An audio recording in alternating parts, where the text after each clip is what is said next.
Hey all, இன்றைக்கி pasta ரெசிபியோட ஒரு குட்டி ஸ்டோரி பார்க்கலாமா? இன்றைக்கி மார்னிங் டிஃபன் என்னன்னு அம்மாட்ட கேட்டேன். தோசை மாவு இருக்குது, தோசை இல்லாட்டினா இட்லி ஏதாச்சும் பண்ணிக்கலாம் அப்படின்ட்டாங்க. இப்போ பாரு தோசை இட்லி தானே, வேறு ஏதாவது பண்ணி கொடுங்க அப்படின்னு சொன்னதுக்கு, உனக்கு இது கொடுக்குறதே பெருசு, இதில் வேறு வரையா வேணாம், நீ ஏதாச்சும் பண்ணிக்கோ அப்படின்னு சொல்லிட்டேன். நானும் கிச்சன் போய் ஏதாவது டிஃப்ரெண்ட்டாக பண்ணலான்னு சொல்லி பார்த்தா இன்றைக்கி இந்த பாஸ்தா மாட்டுச்சு. எப்போவுமே பாஸ்தாலாம் என்னோட சிஸ்டர் தான் பண்ணுவாங்க.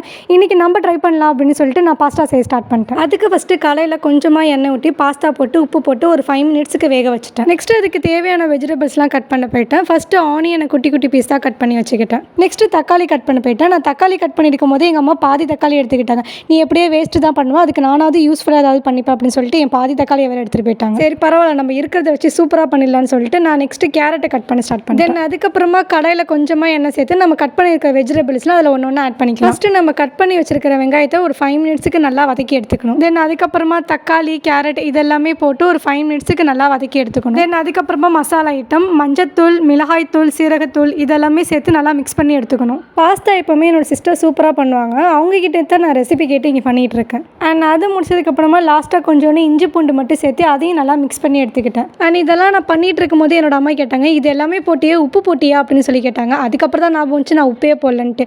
அதுக்கப்புறமா உப்பையும் கொஞ்சம் ஆட் பண்ணிவிட்டு அதையும் நல்லா மிக்ஸ் பண்ணி எடுத்துக்கிட்டேன். உடனே எங்கள் அம்மா எனக்கு பாஸ்தா என்ன ஆக போதோ அப்படின்னாங்க. அதெல்லாம் நல்லா தான் இருக்கும், நீங்கள் சாப்பிட்டு பார்த்துட்டு சொல்லுங்கள் அப்படின்னு சொன்னேன். தென் லாஸ்ட்டாக இதில் ஒரு எக் மட்டும் ஆட் பண்ணிக்கிட்டு அப்போ தான் டேஸ்ட்டு நல்லாயிருக்கும் அப்படின்ட்டு. அண்ட் லாஸ்ட்டாக ஊற வச்சிருந்த பாஸ்தாவை கொஞ்சம் கொஞ்சமாக நம்ம மசாலா ஆட் பண்ணி நல்லா மிக்ஸ் பண்ணி எடுத்துக்கலாம். அண்ட் அவ்வளோதான், ஒரு எம்மியான ஒரு பாஸ்தா ரெடி ஆகிடுச்சு. இதை அப்படியே சர்வ் பண்ண வேண்டியது தான். நான் டேஸ்டிங்காக என்னோட அம்மாட்ட கொடுத்தேன். அவங்களும் சாப்பிட்டு பார்த்துட்டு ரொம்ப நல்லா இருக்குது, ஆனால் கொஞ்சம் உப்பு மட்டும் ஆட் பண்ணியிருக்கலாம் அப்படின்னு சொன்னாங்க. சரி ஓகே, நான் நெக்ஸ்ட் டைம் கரெக்ட் பண்ணிக்கிறேன் அப்படின்னு சொல்லிட்டு. அண்ட் இதேமாரி நான் உங்களை இன்னும் ஒரு குட்டி ஸ்டோரியில் மீட் பண்ணுறேன். Bye guys.